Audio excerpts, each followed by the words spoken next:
Hola amigos de YouTube, ante todo perdón por mi ausencia en cuanto a vídeos, pero voy a estar más activo a partir de ahora que las clases están por terminar. Bueno, esta creepypasta es un poco fuerte, no mentira, esta buena la encontré por ahí y me pareció una buena historia y bueno, espero que la disfruten. No se debe robar. Muchos aprenden esta norma moral en el núcleo de sus familias, en la escuela o incluso en la iglesia. Y yo mismo fui educado en el noble arte de no sustraer las pertenencias ajenas, pero todos tenemos infancia y nos enfrentamos a las fuerzas de la tentación en más de una ocasión, aunque inevitablemente después nos arrepintamos. Con esta historia os aseguro que aprendí la lección de manera satisfactoria. Corrían los 90, cuando cursaba en la escuela primaria, no recuerdo qué curso ni cuál era mi edad exactamente. En aquella época estaba en pleno apogeo la edad de oro de Pokémon. La famosa franquicia de videojuegos que recurrente a su éxito no tardaron en fabricar todo un merchandising de otros artículos además de la famosa serie televisiva. Recuerdo que entre todas mis amistades no quedaba ninguno sin contar con al menos un cartucho para Game Boy. En especial, tenía un amigo el cual su padre conocía a un empleado de la empresa que se encarga de la distribución de los videojuegos en mi país, por lo que siempre estaba enterado de las novedades, así como eventos especiales, una supuesta nueva generación que estaba por llegar, la que en escaso tiempo sería la segunda generación, además de tener en su poder las 3 primeras ediciones que llegaron a Occidente, rojo, amarillo y azul.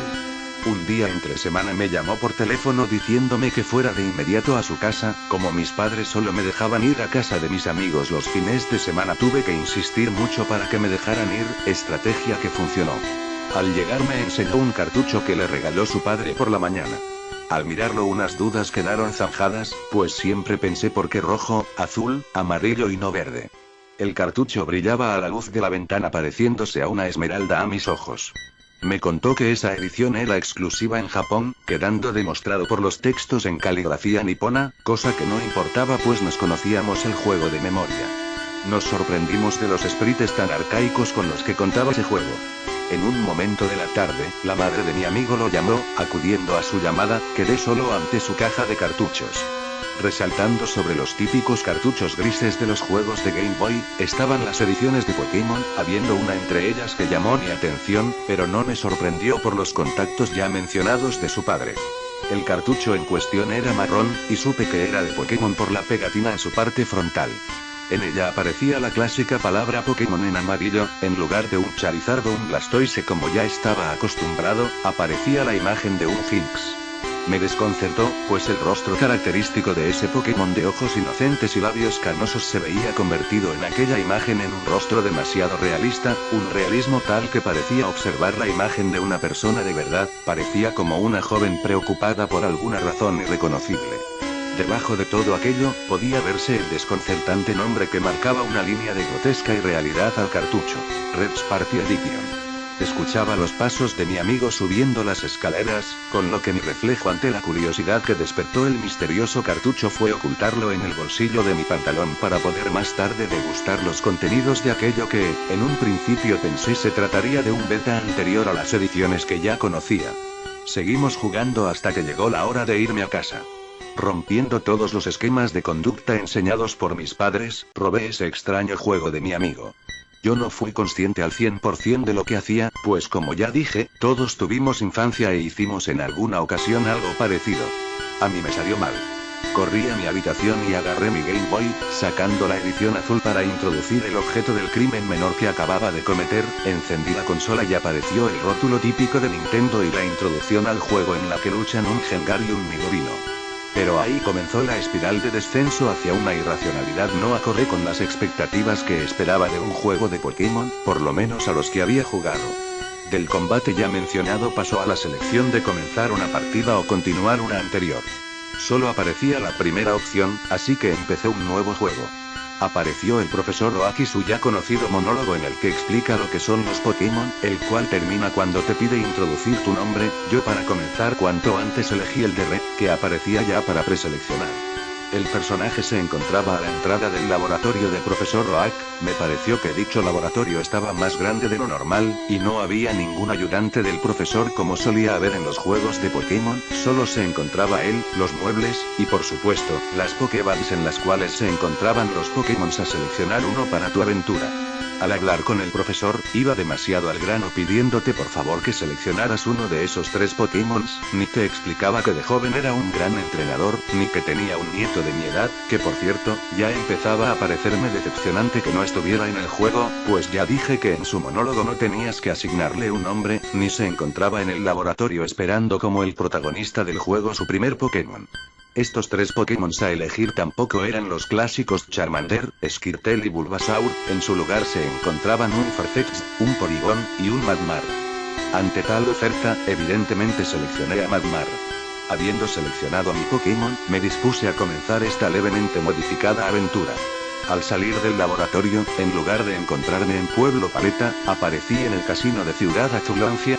La alegre música que solía escucharse en aquel lugar no aparecía, no estaban los típicos ludópatas que solían darte fichas, ni la dependienta del casino, ni el soldado Rocket con el que peleabas para poder entrar en la guarida del Team Rocket.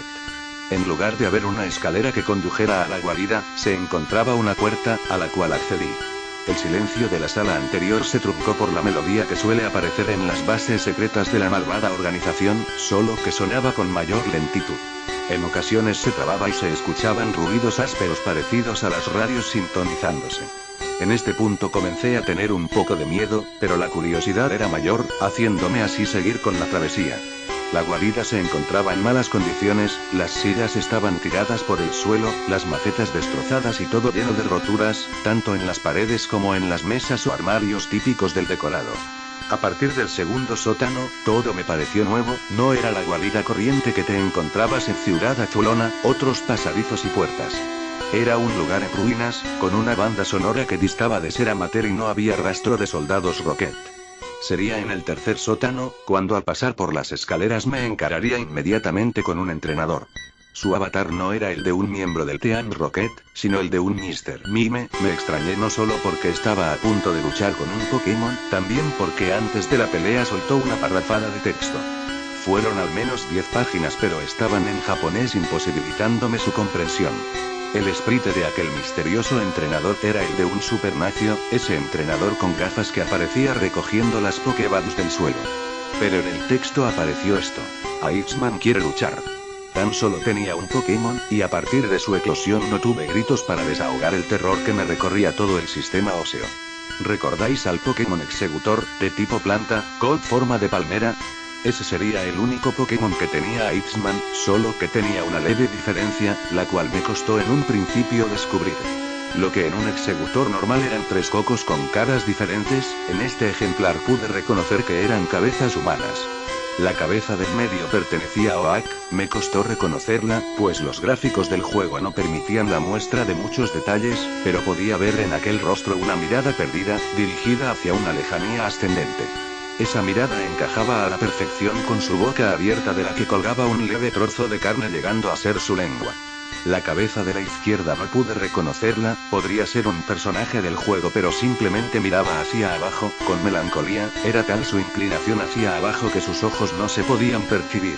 La tercera cara mostraba una explosión de energía enorme, una mirada nerviosa y desafiante, en la cual se observaban 2 líneas líquidas en sus carrillos. Como en mi máquina no se podía apreciar el color, nunca supe si era sangre o simples lágrimas, pero pensando en lo macabro de la situación llegaba incluso a despertar mi morbosidad que fuera lo primero.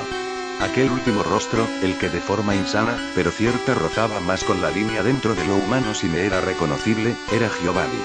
Se quedó la imagen alrededor de unos 20 segundos, acompañada del típico grito que acompañaba a cada Pokémon. Este era de larga duración, y bastante chirriante, llegué a sentir molestia en los oídos, hasta que al fin saqué a mi Magmar, el cual solo conocía ascuas, cosa que no era mala del todo, pues Exeggutor como ya he dicho, es de tipo planta. Le lancé el ataque y la barra de vida fue descendiendo lentamente, no le presté mucha atención, pues seguí observando absorto esa sucesión macabras de cabezas, no sé si fueran los nervios o realmente fuera así, pero pude apreciar que uno de los ojos de la cabeza de Oak le quedaba colgando por una leve cuerda cárnica. El ataque acabó con aquella pesadilla, saliendo de nuevo la imagen del supuesto Iceman, solo que ahora aparecía completamente tumbado, boca abajo, su largo pelo tapaba cualquier atisbo de rostro, sus piernas nos mostraban por el simple hecho de que no estaban, aquel entrenador que solía ser la figura de un supernacio, llamado Iceman, tan solo era un cuerpo de cintura para arriba tras el combate. Mostró otro largo texto, también en japonés, pero algunas palabras entre toda esa jerga incomprensible pude apreciar varias palabras anglosajonas, como Infected, Ream, Trash y Rate. Cuando acabó su discurso, finalizó la secuencia característica de los cartuchos de Pokémon de las batallas, y aparecía la entrada de un pasillo. No era el sótano en el que encontré a Iceman, pero no parecía que estuviera en otro lugar que no fuera la guarida Rocket de Ciudad Azulancia. La música de la guarida con fallos que se escuchaba con anterioridad fue sustituida por el sonido chirriante que desprendió el ejecutor de Iceman en lo que parecía un bucle, era como si el juego se hubiera congelado, pero podía seguir moviéndome con total libertad, así que seguí a lo largo del pasillo. Cuando hubo finalizado en lo que fue un tiempo no tan largo como yo, ya bastante desubicado y esperando encontrarme cualquier cosa, esperaba. El pasillo terminó, mostrándome una puerta que atravesé. Aparecía ahora, en otro habitáculo, aparentemente vacío, la canción que sonaba de fondo me hizo comprender, que a pesar de la similitud con la guarida Rocket, aquel pasillo de quién sabe cuántos metros más abajo del casino, me había conducido a la lejana isla Canela, a la mansión abandonada que allí se alojaba, con mayor exactitud. Cuando di un paso, mi personaje se detuvo, dejando ver un texto. Hinks. Hinks. Hinks. Estaba acompañado del grito de ese Pokémon al que hacían referencia aquel texto, acordándome de la macabra imagen de la pegatina adosada al extraño cartucho que acababa de robar y que ahora estaba jugando. Avancé encontrándome con una mesa y varias estanterías que solían aparecer en la mansión Pokémon. Junto a la mesa se encontraba un sprite de humano, el cual pude reconocer ser Giovanni, el líder del Team Rocket, pero su vestimenta era blanca, no era el traje negro con el que lo recordaba. Se encontraba junto a un sprite de Pokémon, era el de un Mr. Mime, como el que representaba a Iceman. Ambos miraban hacia la derecha. Se volvió a oír otro grito de Hinks, esta vez más desgarrado, me recordó al ejecutor de Iceman. Otro texto apareció. Hinks. Hinks. Hinks. Y Giovanni se giró, en su cabeza apareció el signo de exclamación que aparece cuando te ve un entrenador y se acercó hacia mí, aparece un texto. Rape, rape, rape. La pantalla cambió a una batalla, un texto me informó del deseo de Giovanni de luchar. Giovanni aparecía completamente desnudo, su cara era la misma del ejecutor de Iceman, un rostro que mezclaba locura y deseo, unos dientes fuertemente apretados y unos ojos que pretendían salir de sus cuencas, todo eso dejaban ver los modestos gráficos de un juego de Game Boy. Portaba dos Pokémon, el primero fue un Lickitung. Este se mostraba extremadamente delgado, no lo habría reconocido si no hubiera leído su nombre encima de su barra de vida, que al comenzar la batalla extrañamente se encontraba en bajas condiciones. Su característica lengua le colgaba de la boca, pegada prácticamente a su esquelético cuerpo casi sin vida. Su mirada era la misma que Eloak en aquel ejecutor, mirada ascendente y penetrante, absorta en pensamientos lejanos y grotescos.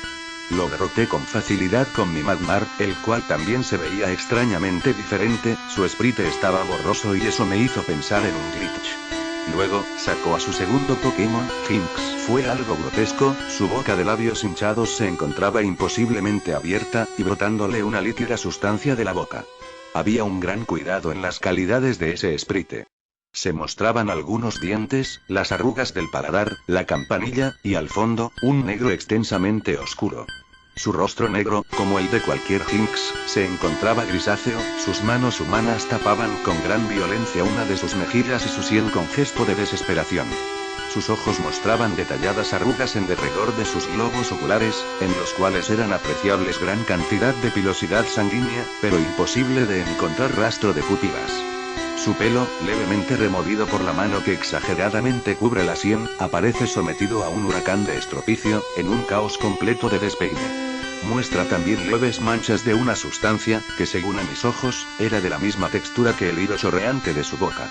No necesité ningún ataque para acabar con él. Fue derrotado tan pronto como apareció. La batalla acabó y la pantalla se quedó en completa oscuridad. De repente, el grito de aquel executor volvió a sonar, apareciendo en la oscuridad dos ojos y una boca, como las de ese último Hinks. La imagen cambió y mostró lo que fue la otra imagen, también de gran calidad, de un Giovanni desnudo, sentado contra una pared en el suelo, con lo que mis ojos inocentes pudieron ver que era un pene erecto con una mucosidad chorreándole por su piel. A ambos lados se encontraban dos esqueletos, uno no parecía humano haciéndome ver sus formas que se trataba de un Hinks.